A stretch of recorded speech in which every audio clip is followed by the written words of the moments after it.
And we are live. Welcome back and good morning to all. I am your host, Blake Ruffino. Alongside me, Joe DeLeone. Man, I got to say, you did a great job Thursday night on this NFL draft coverage. Thank you. You too. So just to let people know, Joe, we sat down in our chairs at 6:30. Yeah. And did not get up until 12-ish, 11:30-ish, Central Standard Time. I will tell you, my lower half pause is sore from sitting down that long. Oh, that's a big pause. Yeah, Mel Kiper is a gangster. If you've ever sat down for that long when you're doing the show, it's extremely difficult, but good job to you and Believe for everything you do. So we will talk about one guy, that an SEC quarterback that fell, Will Levis. A lot of SEC guys going in the draft early. Maybe we'll touch on some big name guys that went in day two, as well as Will Levis falling to the second round to the Titans. But the biggest news, Joe, that we'll talk about here today is Tyler Buchner, the Notre Dame quarterback, is heading to Alabama. I told you, Blake. I told you it was going to happen. I can't wait to talk about it because there's just so many angles that come into play here for that Buchner situation. It's going to be interesting. It's either one or two things are going to happen. Either Saban's going to prove us all wrong, and this is going to go really well, or they're going to go 9-3, 10-2. Yeah, there's no middle ground. Right. And to them, okay, that's a really bad season. Which to some, let me ask you this, Joe, as a Notre Dame fan, would you take a 9-3, 10-2 season right now? Sign on the dotted line. I would take a 10-2 season because we've had 10-2 seasons where we've gone to the playoff and then lost, or been close to the playoff. It'd have to be 11-2, but sure, the math didn't math up in my head, but yeah, I would. I don't think Alabama fans would, though. I absolutely don't. They do. They would not. They would not. I think that this is a desperation move by Saban. Now, Saban went out on College Game Day before the draft and said he's a great quarterback. He's a leader, and I'm like, okay, well, he might be a leader, but he's not a good quarterback. Okay, like let's get that understood. So we'll talk about that off the top. I'm sure we'll spend a lot of the show discussing that. Jimmy Lindsay, the South Carolina defensive line coach, is heading to Baton Rouge to fill their vacancy. And we'll touch on that again. A lot of people think it's an underwhelming hire. I will kick it off to you first when we talk about that. As Brian Kelly's made some really solid hires, ask Nick Saban, right? I mean, he just went and hired Tommy Rees, and Marcus Freeman, I think, is obviously a big one. And look what, the thing about Brian Kelly for me, taking the LSU part out of it, he literally has two coaches that or four coaches that are prominent names that are head coaches in college football or the league. Robert Saleh and Matt LaFleur, both are head coaches in the NFL. Both were under GAs or something to that extent for Brian Kelly at Central Michigan. And then you have Clark Lee and Marcus Freeman and your boy at Duke. And then now, I mean, look, Brian Kelly has, like Saban, like Kirby, like a lot of these elite coaches, has hired some really solid assistant coaches or coordinators. I don't know how you feel about that, but we're going to get into it. Yeah. We're going to get into it. But, and I said this to you just by a quick glance at the resume, like the guy is a qualified coach. And you had told me that there was a level of frustration apparently for LSU fans. I don't think it's a bad hire. I don't. And it's not like this is for your defensive coordinator position. It's a defensive line coach. You don't need to hire somebody with a massive long resume to fill this position. Bringing in somebody who's an up-and-comer is sometimes always a better thing to do. And I know that we're going to get into it, but I don't hate that move by LSU. We'll see how that transpires. I'll tell you why they're upset. Let's get to a couple. We'll talk about college.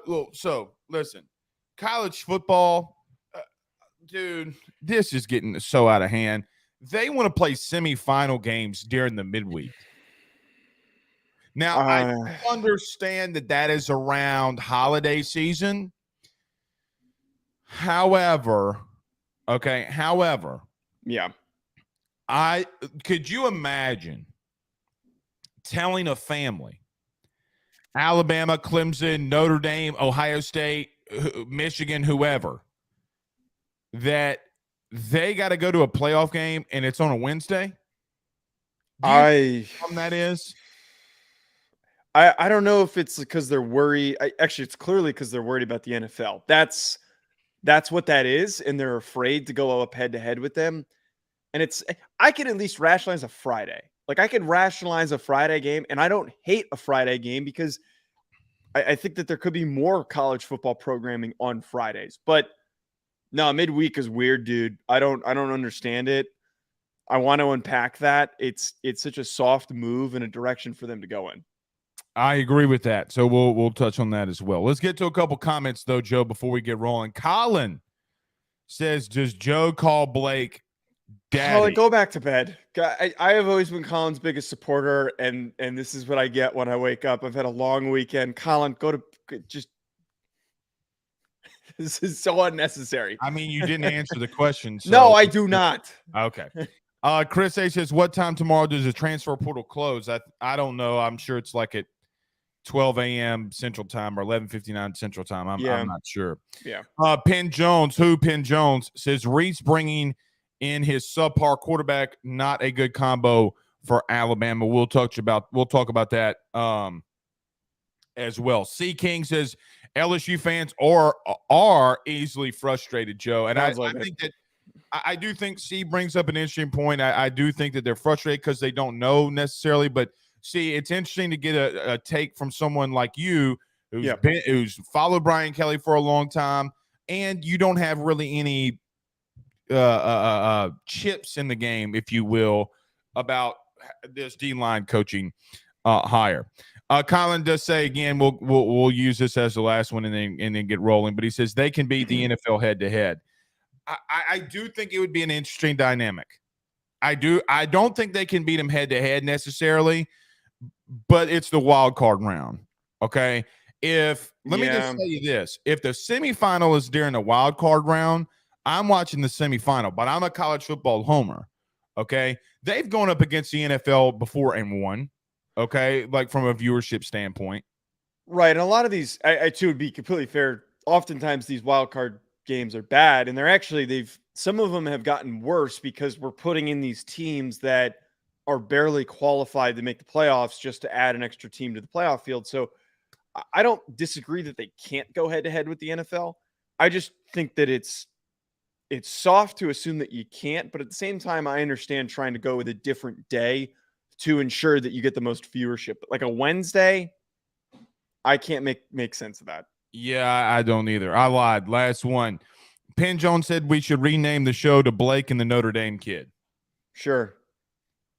Blake a little long. Kid, Blake and the Kid, I'm not young enough to be called the Kid. I'm not I'm not behind that.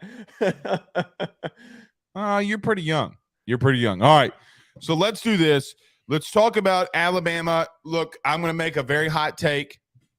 I'm going to get ripped for it by Bama fans. I'm okay with that. So let's talk about Tyler Buchner to Alabama, but let's talk about our good friends over at betonline.ag first.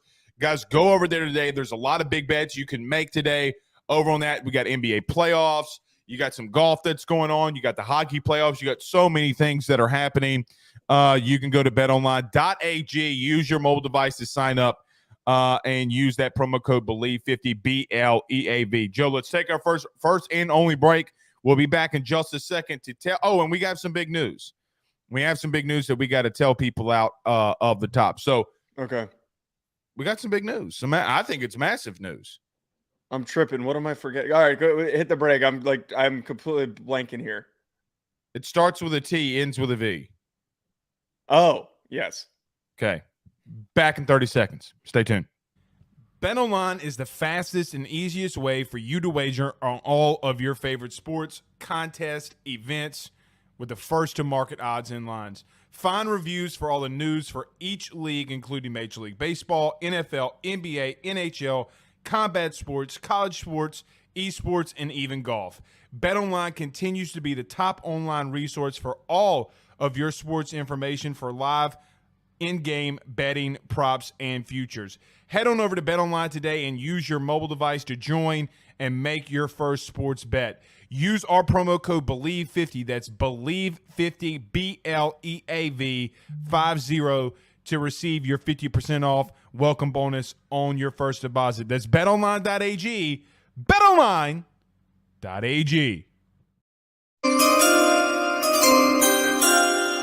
Before we get to the big announcement, did you see that Arch Manning said that Sarkisian said Arch Manning is taking no money in NIL? I wanted to put that in the topics. We almost had too many topics, but dude, there's no damn shot that kid's not getting any NIL money. No, I believe it. What? Yeah. How? Well, listen. Let me tell you what I know about Arch Manning. You can clip this and run with it. Okay. He wanted no conversations about NIL. None. I know for a fact that when he went to Georgia, when he went to LSU, when he went to Alabama, and when he went to Texas on his visits, when coaches brought up NIL, he said, "Coach, I don't want to talk about it. I'm not here for NIL." So for that statement, does that mean when he's saying not taking any NIL money, he's not taking any from the school, from the NIL collective, or does that just mean in general? He is taking zero at all. So my man has the biggest NIL valuation ever. Here's the problem. And he's not taking any money. Here's the problem that people don't realize. And I'm not trying to rip On3 here, okay? On3 comes out with these NIL evaluations of how much someone's worth. We talked about this on the last show. Yeah. Not true. Outside of Olivia Dunn, okay, who we've now seen on the cover of Sports Illustrated, things like that. She's making more than what they even have projected. Okay, some people think that she's going to close in on $10 million of NIL earnings by the end of the summer. Everybody, the only other person that will have that evaluation is Bronny James when he comes out. Okay, when he goes to Ohio State or wherever. Yeah. These other players that you think are getting these NIL monies, it's not true. Like, are they getting money? Yes. Are they getting the money that everybody's saying that they're getting? No. That's why this whole, like, I'll continue to go back to Jaden Rashada. Jaden Rashada, as an example, never was going to get paid $13 million. It wasn't true. It wasn't even remotely true. Okay. We'll see how all that transpires, but I do think that it's interesting. I do believe him, and I will tell you that's how the Mannings roll. Just 1,000%, it's how they roll. I think it's something that we can talk about at a later date. But let's not talk about Arch Manning as a quarterback at the current moment. Let's do this. Joe, Tyler Buchner, the former Notre Dame starting quarterback, is heading to Alabama.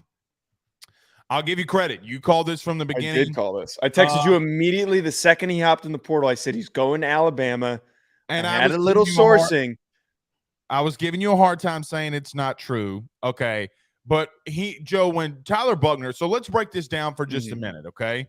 When Tyler Buchner went into the portal, he instantly put a do not contact on his sheet, okay? Everybody was talking about Auburn. I've talked to people at Auburn, and they said that they didn't talk to the kid. Like, they tried to get him on a visit, but they didn't really talk to him like that. He goes on a visit to Alabama, and within 24 hours, he is committed to the University of Alabama. Let me tell you what it tells me. It reeks of desperation. Alabama fans will come in here and rip me alive in reference to this take, but they have to start being more realistic about what's going on at their quarterback position. I told you this on last show. I went on with our friends at the charity stripe. I said Florida State from an LSU perspective would scare me more than Alabama does. Now does it make sense? Joe, this has been something that's been chirped at Alabama this entire offseason about what they have going on at quarterback. Jalen Milroe and Ty Simpson at the current moment is not what Nick Saban wants. Nick Saban damn near said it himself when he was at the NFL draft and said he's going to come in, he's going to compete. Well, if you have a guy that you feel really confident in, Jalen Milroe or Ty Simpson, why are you bringing in another quarterback? It makes zero sense if Saban has even remotely a small slither of hope For Jalen Milroe or Ty Simpson, why are you bringing another veteran quarterback? This will be the third year that Tyler Buchner is going to be a quarterback in college football. He's not coming to sit, in my opinion. He's coming to play. And I think Tommy Rees will push for him to play. And if Tyler Buchner is the quarterback at the University of Alabama, I feel better for other teams' chances in the West to take them down. That's just my opinion. What says you? Yeah, to be extremely blatant, look, he doesn't transfer to Alabama to not play. I really do think he is going to be maybe not the day one starter, but a starter at some point this upcoming season. He's not making that decision to go to Alabama to be a backup. And I know that he was recruited by Tommy Rees. He's got all these ties to Tommy Rees. He's not going to that situation, a program that prestigious with that many accolades, the biggest and most recognizable program in college football. For him to go there, he's not doing it to sit. He could have gone to so many other programs. You brought up Auburn's, their quarterback situation's unsettled. He could have ended up at Florida. We talked about how they don't have anybody. And I'd even throw out there, he could have gone and done what Will Levis did, where he got beat out by Sean Clifford at Penn State, and then he goes to a lower level SEC team. He could have gone to a lower level SEC team, a lower level Pac-12, Big Ten team, started immediately, built up his stock, and then gone from there. But instead, he is going to a program that has a more difficult chance of winning and succeeding because of all the expectations. That is a hard place to step into. That decision was because he's going to start. Tommy Rees does not bring that guy in after everything that he's done for this kid to not start him. It's just, he's going to play. He's going to play at some point. Well, and I agree. Do you think Tyler Buchner wants to give up on football? I don't. No. I don't think, so like you mentioned, he could have easily been the starter at Florida. Easily. He would have been out, he would have beat out Graham Mertz. And look, Billy Napier loves a running quarterback. It would have been a better fit for him, in my opinion, than Alabama would have been. He could have gone out to the Pac-12. He could have gone to the ACC somewhere. There's so many teams that he could have gone to, right? He decided not to. The first and only thing that he did was go to Tommy Rees in Alabama because, in my personal opinion, he is going to Joe. It's hard. Name a time that a transfer quarterback has gone into anywhere, like a higher name transfer quarterback, right? Like a predominant name. I think Tyler Buchner is a prominent name because he was the starter at Notre Dame last season before he got hurt.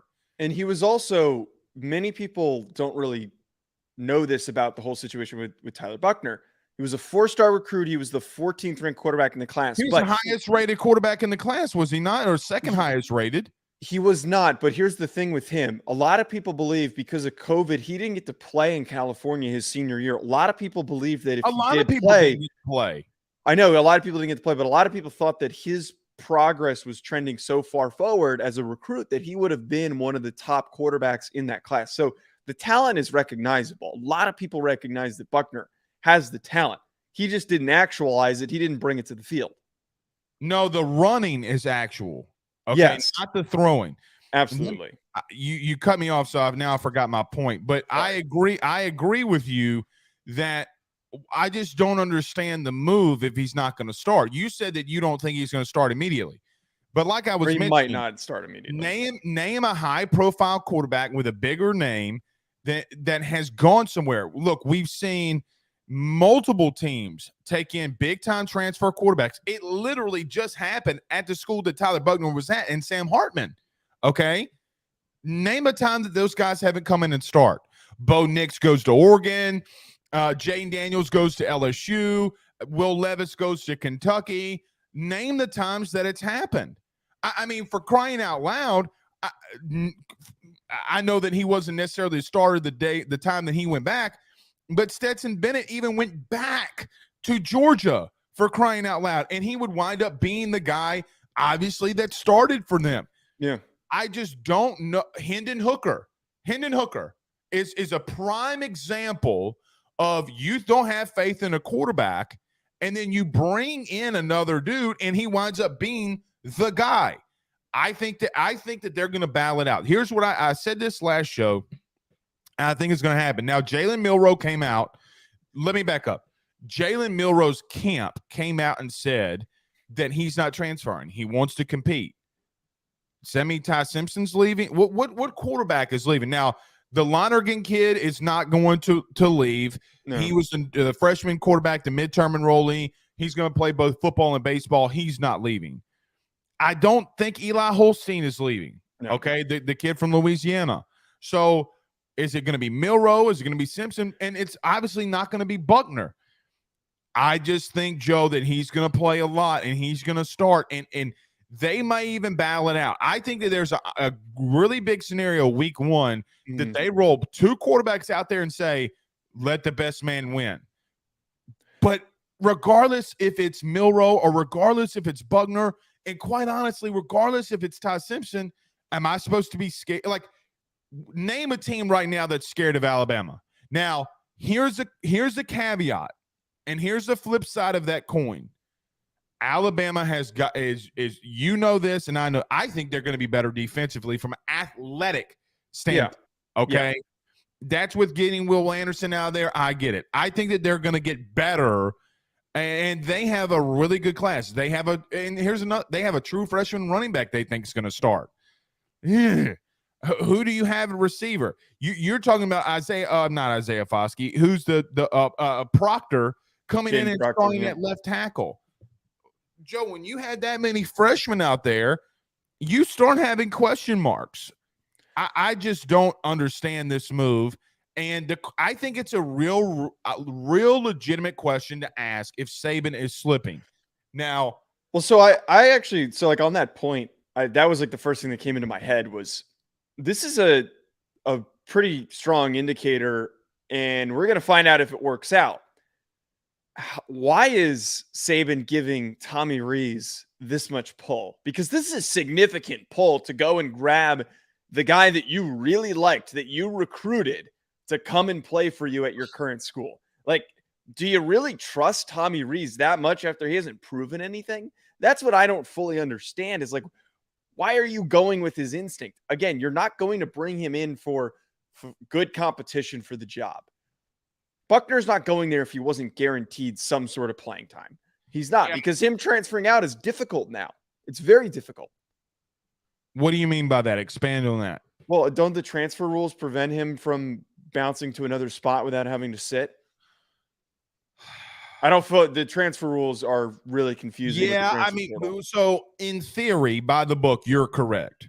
Okay, unless he graduates and be a grad. He's too young. I don't think he can. Well, I mean, this will be his third year. I mean, he can look. We've seen guys graduate in 3 years. We saw Burrow do it. I mean, but Burrow's just a gangster. Okay. Yeah, I'm with you. I mean, but we've also seen JT Daniels transfer. I mean, how many schools has JT Daniels played for? 6, 4, 5, 4, 4, 5. USC, 5? Georgia, West Virginia. Now he's at Rice. Yeah, but he graduated and he's been around for I think he's my age. I'm pretty sure he's my year, or he's the year after me, which is ridiculous. That's insane. So I don't really know. I don't really know. Here's what I do know.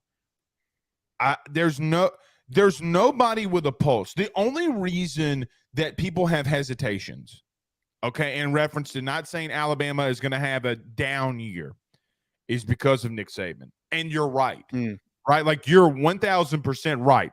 You cannot count out Nick Saban and this team and his team. You can't do that. They're too talented at other positions. But, Joe, for me, the quarterback position is the biggest position in sports. It is the most difficult position in sports, maybe outside of pitching, which people say, oh, you can't say that. No, the pitcher dictates the game, in my opinion, more than what most positions could and do. Yeah, man, I'm just telling you, this does not scare me whatsoever. If I'm any team that has Alabama on their schedule, I could literally name other quarterback rooms right now that are better than the University of Alabama. I think Georgia is one of them. I think Tennessee is one of them. I think LSU is one of them. There are better and more dynamic quarterbacks at other schools right now. And let me just throw this out there. I think Connor Weigman is a better quarterback at Texas A&M than what you have at Alabama. He's better. He's going to be better. I don't disagree, but he's not totally proven, and I will give going 35 for 300 yards against Ole Miss. It's kind of proven it to me. You know who he's more proven than? You know who? Let me tell you who he's better than. Tyler Buchner. I don't think that people, and you can allude to this. Let's talk about him being Tyler Buchner on the field. Okay. He is a ridiculously good athlete. Yes. Ridiculously good athlete. Very smart kid from what has been described. He throws the ball like Brucey from the longest yard. He might be. I mean this with all due respect to him. He might be the worst thrower of the football in the SEC. Now, I'm going to tell you something that Notre Dame fans will not like. I'm sure I won't. I know that you hated Drew Pine. I get it. I know that you hated him. You know who Drew Pine is a better quarterback than? No, he's not. He's absolutely not. He's absolutely not. So, at some point, the stats have to matter. At some point, the production on the field has to matter. Let me tell you why he is.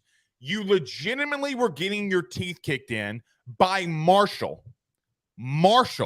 Yeah. And Drew Pine was the quarterback that beat teams like Clemson and others to get them to 9-3. There is no way that you can sit here with a real take, with an actual real take, and tell me that Drew Pine is not better than Drew Buchner. Does Drew Pine have the worst arm in college football's history? Probably. Yes. But wins in college football and how the offense is being run has to matter. It's the same thing that I bring up with Stetson Bennett. He didn't beat Clemson. Notre Dame's defense beat Clemson. He is not the reason why they won a lot of those games. A lot of the games that they lost and they played poorly in were solely solely Drew Pine's fault.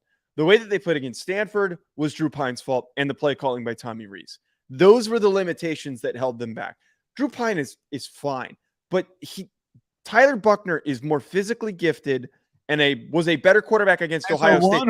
What I saw from Tyler Buchner against Ohio State with no receivers to throw the ball to was a very positive indication of what he could be. He played like crap against Marshall. He got significantly hurt, and then he was out of the game.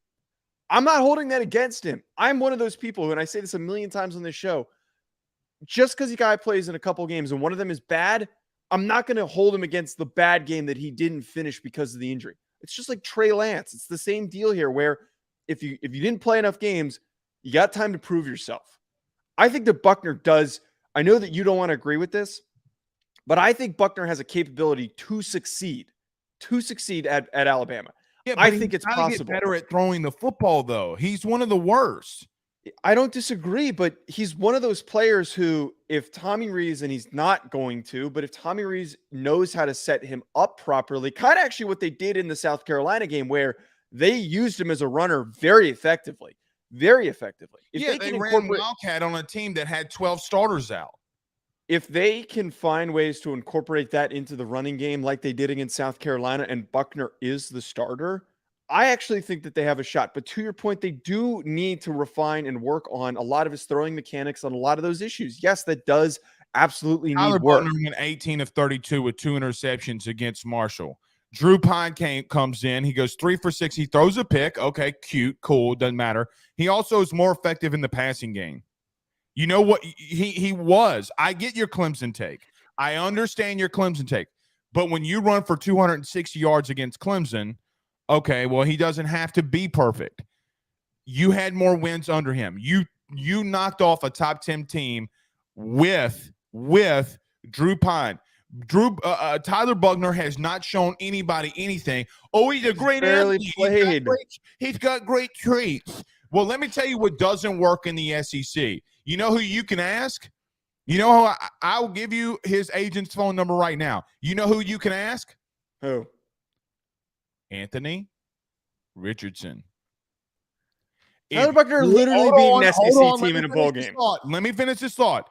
If you cannot throw the ball and be consistent in the passing game in the SEC, you will not win. It is the bottom line. It doesn't matter if you go back 10 years, 20 years, It doesn't matter. If you cannot be effective in the passing game in the SEC, you are going to lose. You got to complete a very high rated percentage in the SEC to win. Joe, the statistics of quarterbacks that have won the SEC, you know what their completion percentages normally are? 65% or better. Okay. Tyler Buchner can't even count to 65, much less throw for an accuracy percentage of 65.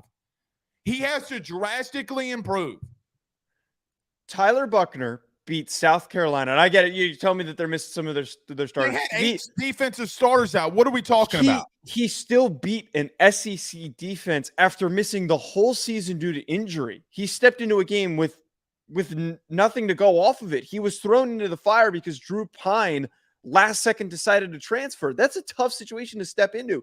He was clearly blatantly unprepared by Tommy Rees. He also threw 3 interceptions against 3 DBs that weren't there. My whole point here is that if they fail and this doesn't work out, it's more on Tommy Rees than it is on Tyler Buchner, just like his development wasn't great early on because of Tommy Rees and not because of Tyler Buchner. Tyler Buchner still went 18 of 33 with 3 touchdowns. That's fantastic. He also threw 3 interceptions. He is a turnover machine. You cannot turn over the football in the SEC and win the conference. That is just let me ask you this question.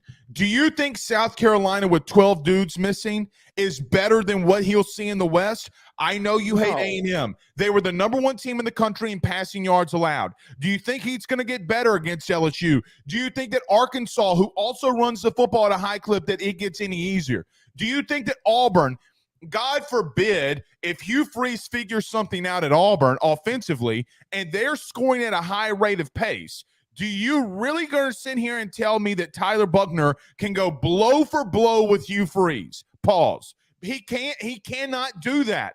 Everybody sits here and tries to convince me about traits. It's different for different teams. Okay. It is different for different teams. The stats don't necessarily look, there's 2 sides of this coin. If he threw 3 interceptions, but the man's got an absolute cannon and he's just a wild man, if he's Brett Favre out there, I'd be like, or Anthony Richardson, I would be like, okay, well, Saban getting that let me say this.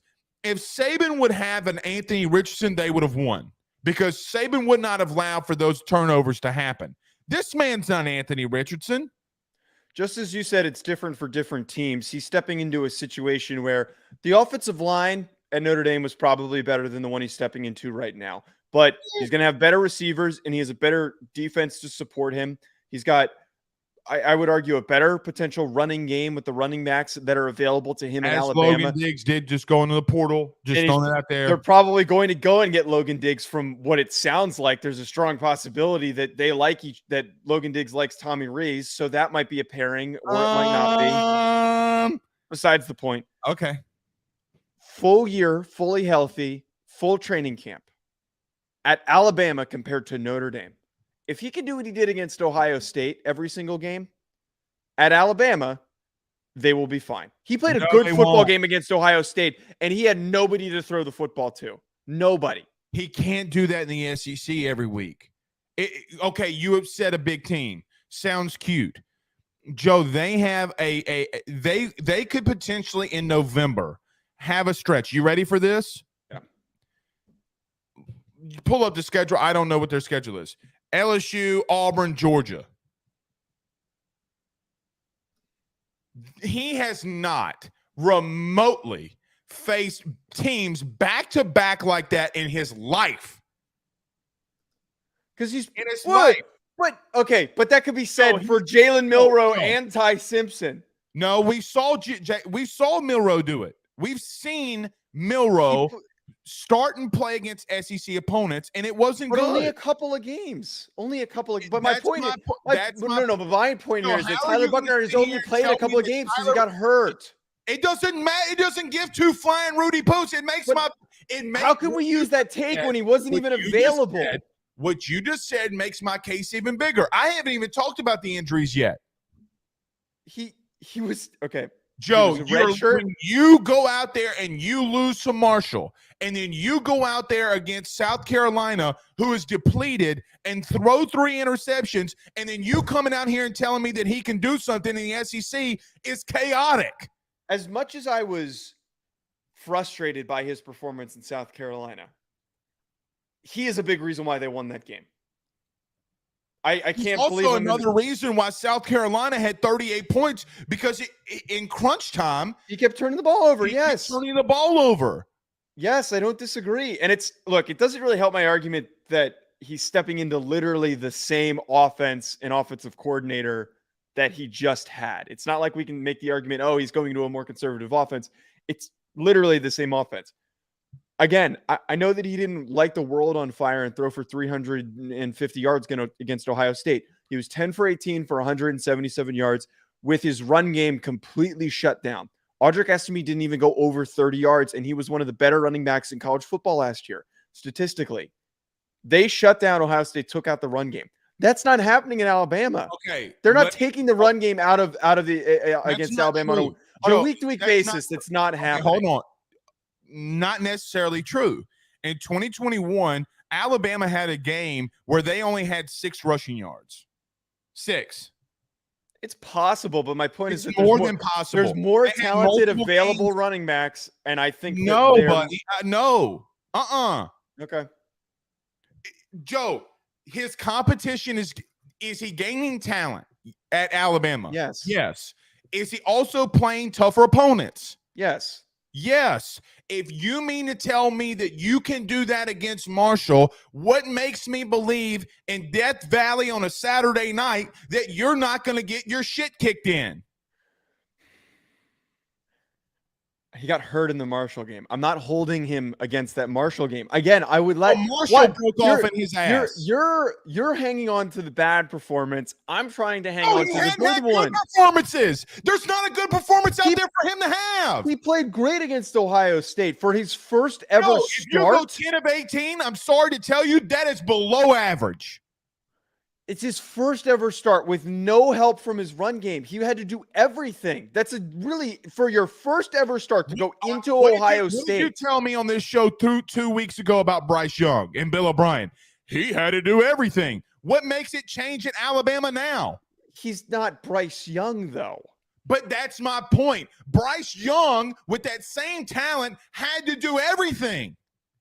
It's what made Bryce Young Bryce Young. So now you're going to sit here and tell me, oh, well, Tyler Buchner doesn't have to do everything in Alabama. Bryce Young literally the last 2 years had to do it all by himself anyways. They have a – look. Oh, you know what it sounds like? You know what it sounds like? Checkmate. It's not a checkmate. That's not a checkmate. Look, I'm standing by my point here. I'm not saying that the kid's going to win the Heisman. That's not at all what I'm saying. I'm saying that he can be a serviceable quarterback with some of the dorks that have played that position in Alabama. Buddy. What do you mean?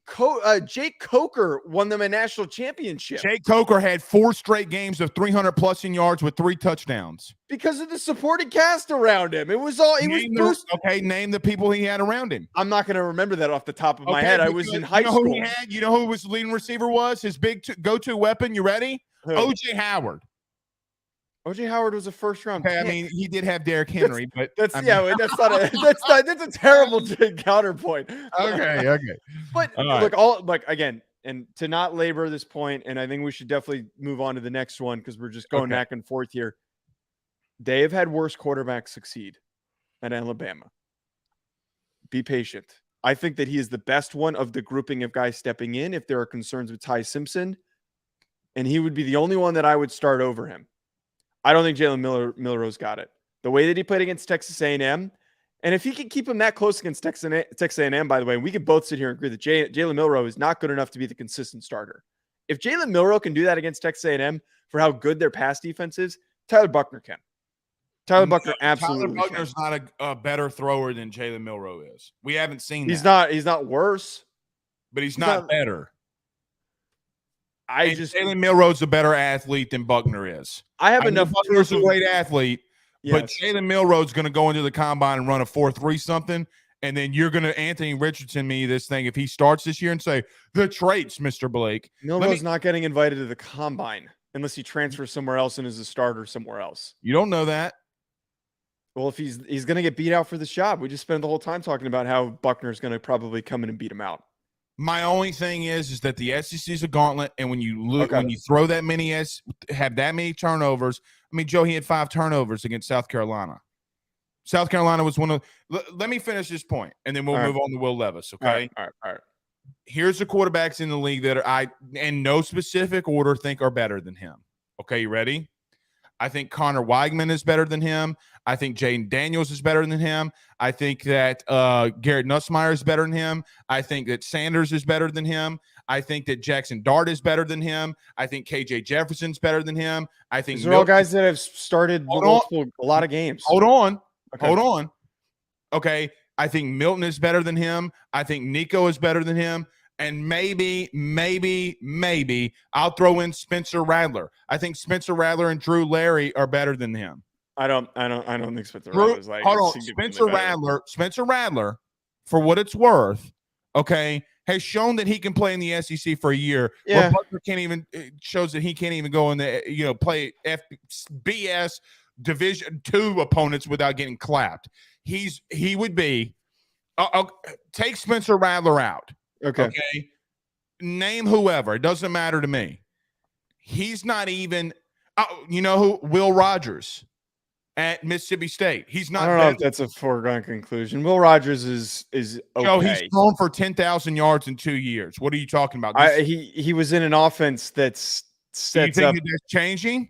You think that's? I don't think it is, but like I've watched Will Rogers on tape. He's one of those guys with really inflated numbers. It's just Russell Westbrook is inflated numbers. Well, you know what who he's better than? Tyler Buchner.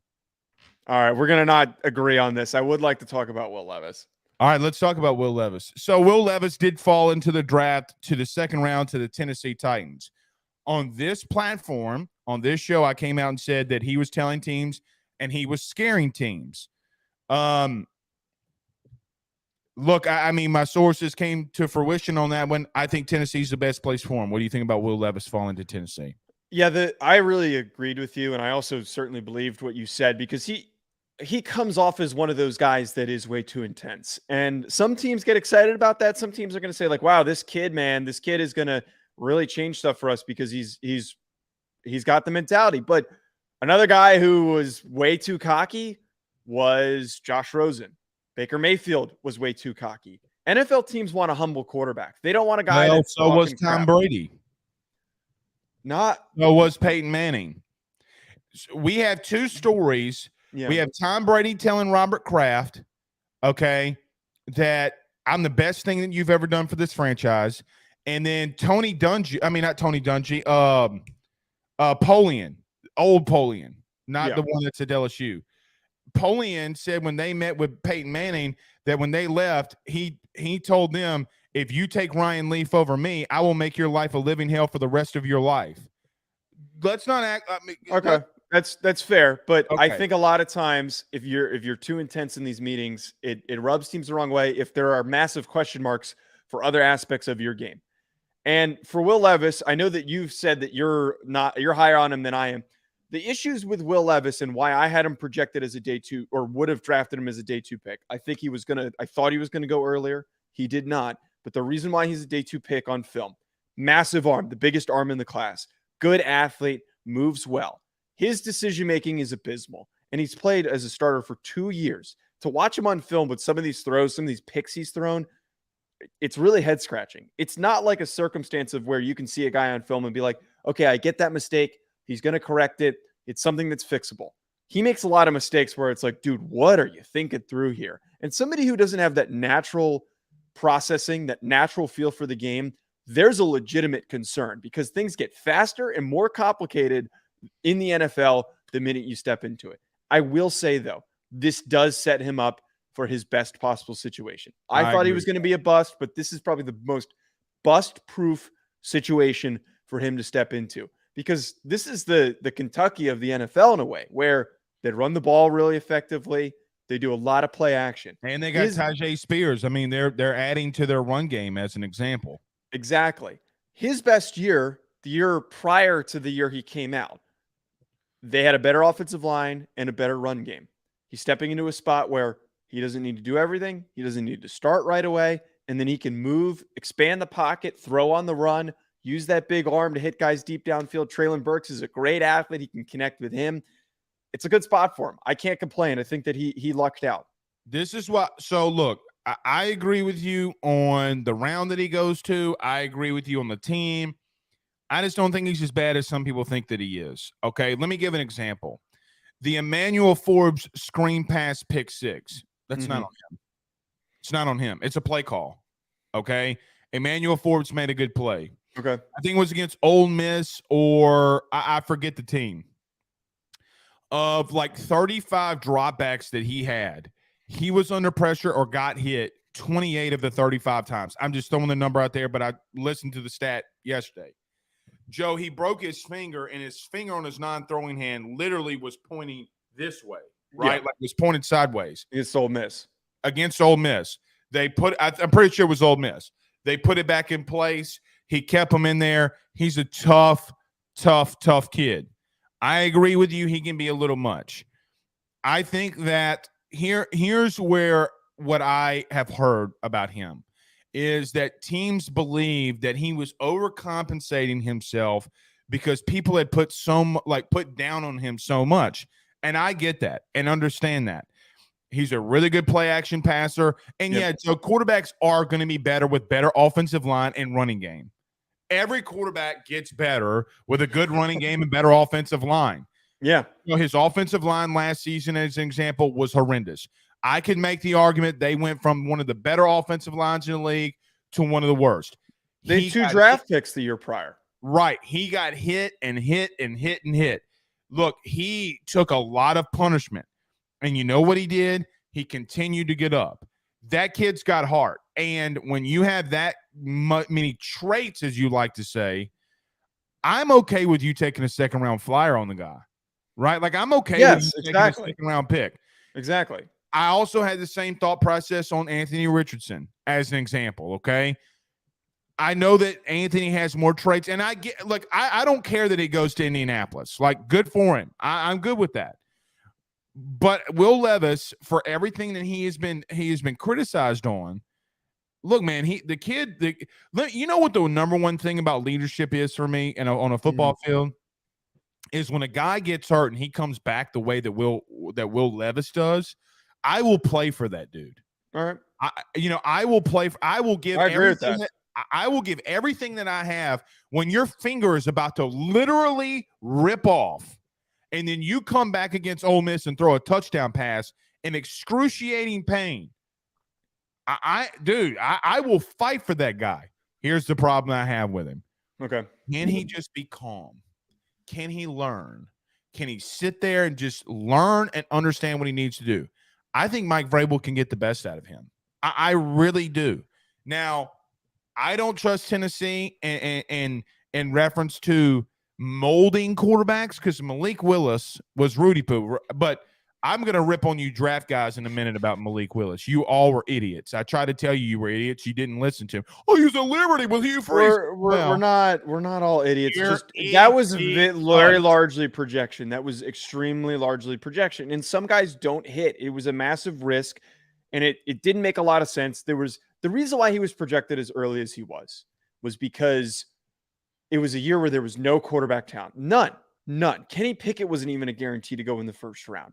He went very late in the first round. And when there's no talent, teams reach. And we thought the teams are going to be reaching. But as we've discovered this year, I think a lot more teams are careful about that. And they're unwilling to do that. They're unwilling to go up and take a guy if they're not confident in him in the first round. They'll wait until day 2. That's the reason for the whole Malik Willis thing. We're not all idiots.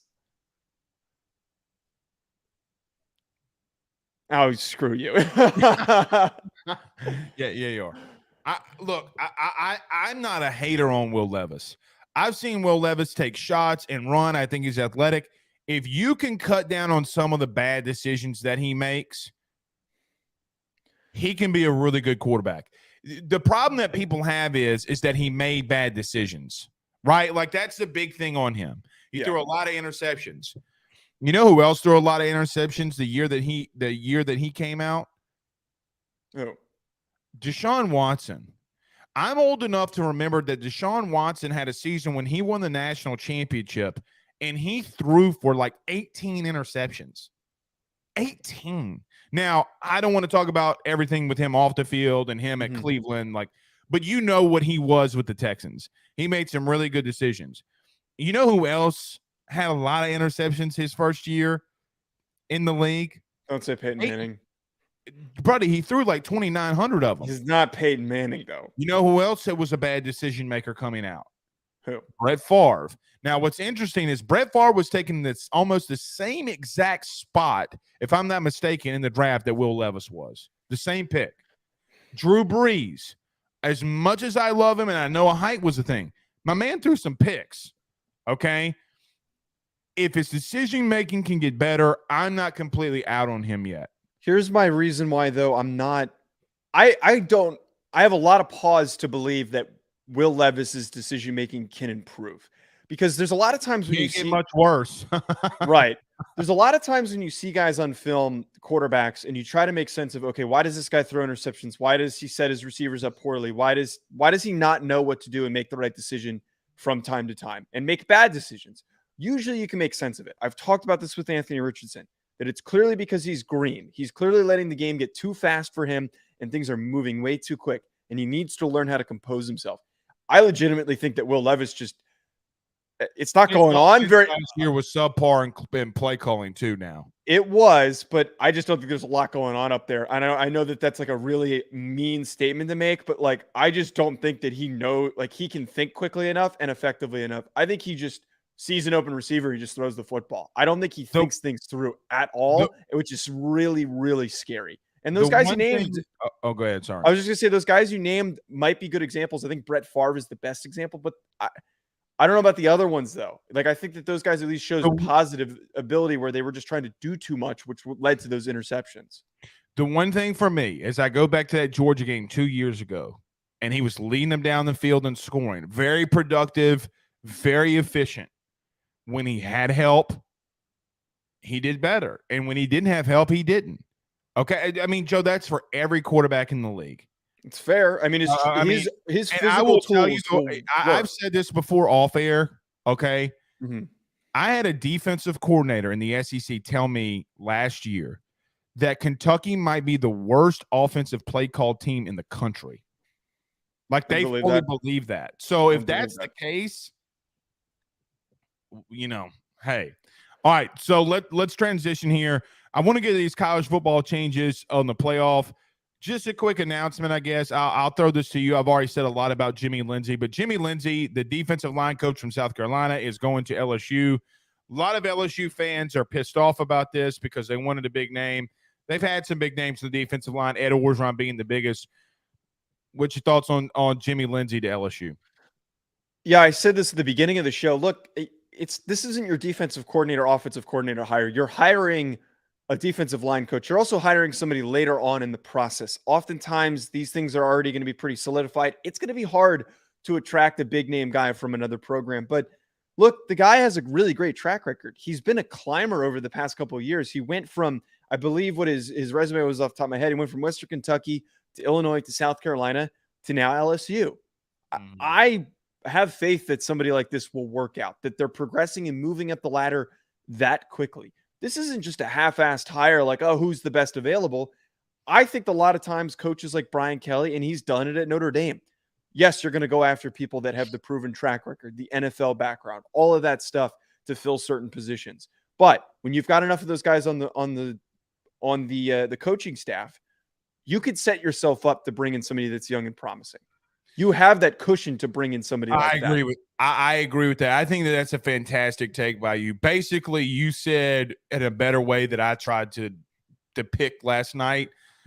You don't know what you don't know is the key takeaway here. You don't know if he's going to be good. Well, here's the thing, though, Joe. The LSU D-line has not been good in a while. They've misevaluated on some guys. I think Jaquelin Roy. Look, you got to get Jaquelin Roy. He's a five-star D lineman in Louisiana. You got to take a shot on him. Okay. But there has been some development issues there. Eiley Gay being one of them. like the best guy that they've had the last 2 years at minimum has been Mekhi Wingo, and he was a transfer from Missouri. Mason Smith's going to be one of those guys, and Harold Perkins. Okay, B.J. Ojulari.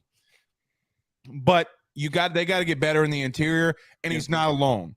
John Jancic, who's been a defensive coordinator inside of the SEC before, is going to be right there with him, and he's going to help him, and they're going to grow. He's been with Matt House, the defensive coordinator, before. I think it's going to be an okay hire. More than okay. I think they're going to do better because they're deeper. Okay, they have some depth along this defensive line. Jordan Jefferson, no, not the quarterback at LSU, but Jordan Jefferson, the defensive tackle from West Virginia, he is a run-stuffing machine. You get Mekhi Wingo back, Mason Smith. This is his contract year. Some people believe, even with the ACL, Joe, that he's a top 10 pick. He's that dynamic. He is legitimately DeForest Buchner when healthy. A lot of people, and he plays lower than what DeForest did coming out of Oregon. Let's see how this transpires. I think that they'll do some good things. Yep. Joe, let's transition to college football playoff. 2024 is expanding. Ross Dellinger came out with the most Rudy Poo thing of all time. Joe, they want semifinal games to be played during the midweek. Now, I don't like getting dumped on, but I feel like the NCAA just took a major crap on everything by wanting to play midweek playoff semifinal games. I get it's during the holidays. I understand all that. I don't want to watch a college football semifinal game on a Wednesday.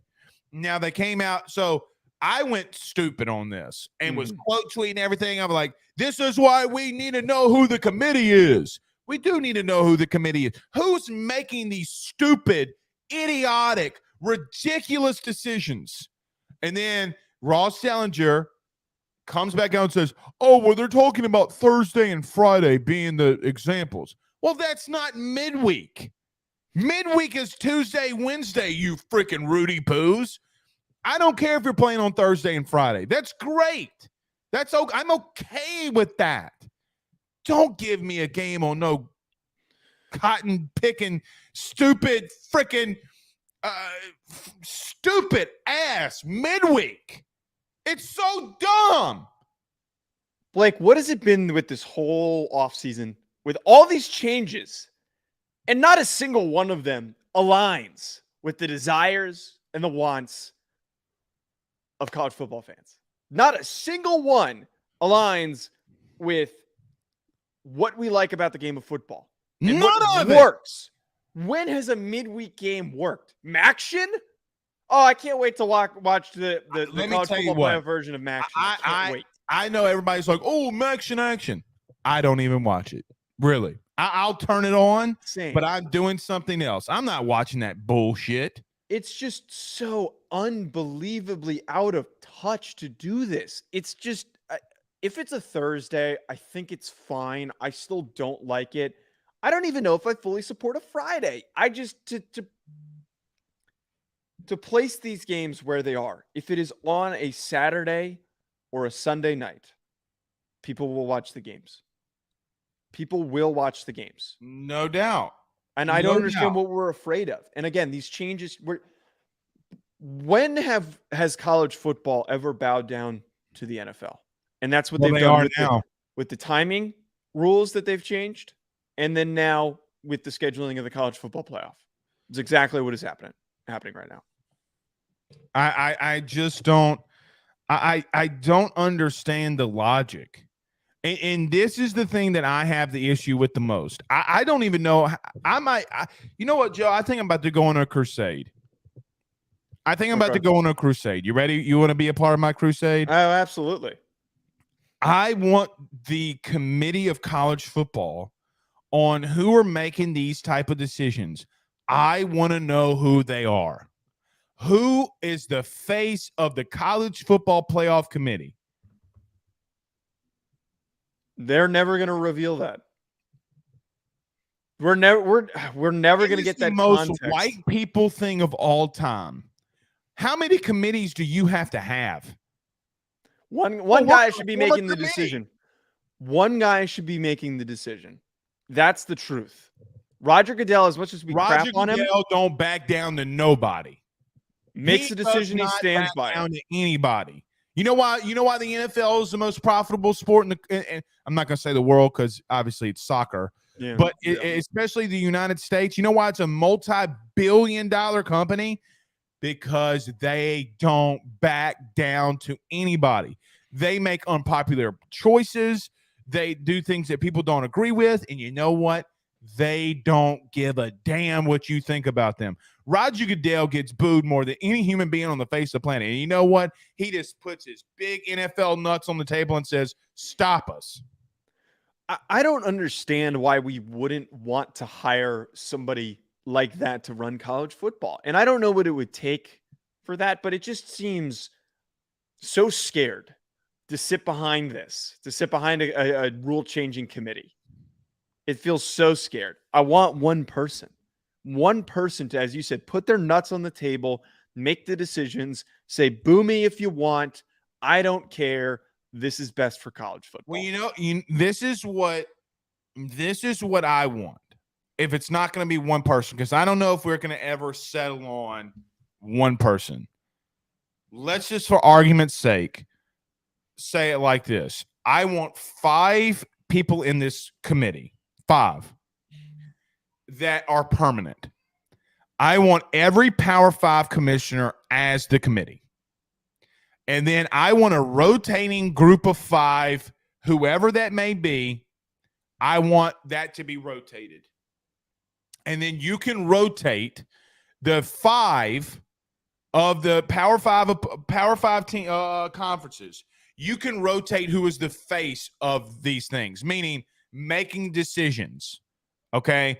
Now, the committee can't rule over the conference, but when it comes to a college football playoff, you know what all 5 of them want? You know why they're all going to align? You ready? Why? Because they all want to make money. They all want to make money. Plain and simple. Plain and simple.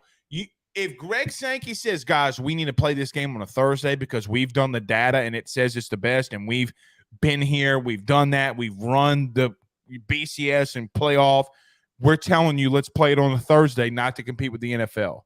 If he says that and they do that, I'm okay with it. If the data backs it up, I am okay with that. See, okay. The only thing though with I don't. My problem is I don't like when these decisions are data driven because like I know how these companies work where they've got teams and teams and teams of analysts. Sense than playing on a Wednesday, though, is what I'm saying. It would make more sense than playing on a Wednesday. Yes. Yeah. But I like your thought. I think all of the commissioners should be the ones making the decision. It should not be like Joe. Who made this decision on the college football playoff? Who made it? Do you know? I don't know unless I'm missing something. I have no idea. Right. I have to be missing something massive because I don't know. We literally could have ChatGPT the one making this decision. It's quite possible. Artificial intelligence could be making the decision. It's possible. It's quite possible. It is possible. With how erratic and terrible it is, it's quite possible. You know what I think's going on? You know what I think's going on? I think they're going to AskJeeves.com. You remember Ask Jeeves, or are you too young? I'm too young, but is that even still a thing? It's like the British Google. I know what it is. Is that even still a thing?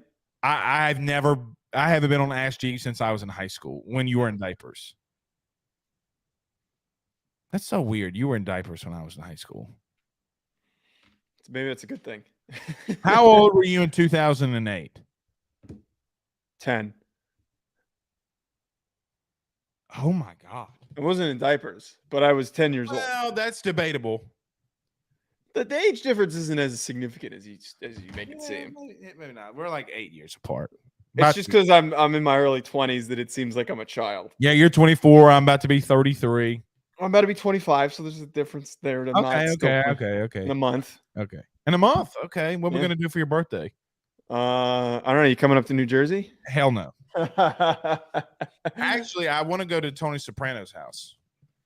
It's right by where I grew up. It's not that far away. Caldwell, New Jersey. I want a New York slice of pizza. I want to go to Yankees. That's not hard to find. None of that. I want to go to a Yankees game. If you're willing to spend $200. Do you want it in quarters or hundreds? Just tell me. All right. Quarters would be preferable. Anything else we got going on? No, good.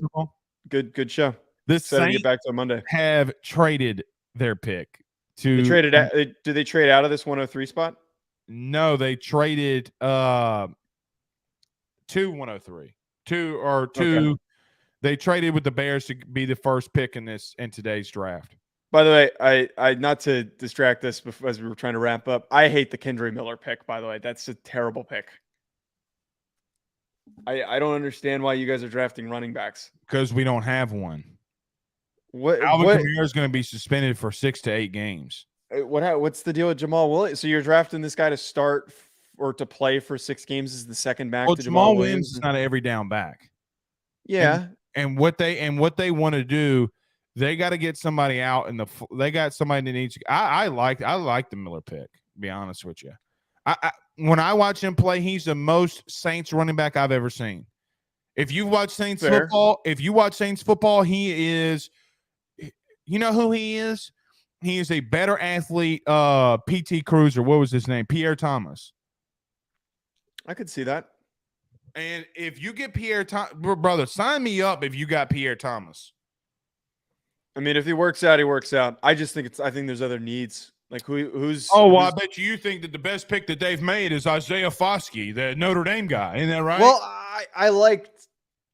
Yes, because I think he's a good fit. He's a good replacement for Cam Jordan. I said this on Twitter, but the other, I just like you've got one good receiver. You guys need some receivers. Outside of Chris Olave, like are we hoping Michael Thomas somehow returns from the dead? It's a big if. I didn't know Michael Thomas was still in the league. I'm just joking. I think most people would agree with that. We'll see. We'll see. All right, Blake. Good show. Great show. Tyler Buchner is ass. Heisman. All right, listen. Let's end it with this. Right. If Tyler Buchner wins a Heisman next year, I will personally pay to fly you to Baton Rouge and take you to the most expensive. I'll take you to the Supper Club. Deal. Okay, well, hold on. Okay. Because you have not heard what I want. Okay. Wait, if he doesn't win the Heisman, we gotta alter that. If he's benched, how about that? No, because he could easily be benched. Right. So then that's more favorable for everything. All of this is favorable to you. Nothing's favorable for me. No, because if he doesn't win the Heisman and you bet something to me, I'm screwed. That's the point of a bet. Yeah, but I'm not going to agree to this bet because he's not going to win the Heisman. What were you going to offer up? What were you going to tell me I have to? I don't know, but you're not as dumb as I thought you were. All right. I'm not. We're out of here. Peace, guys. All right, later, everyone.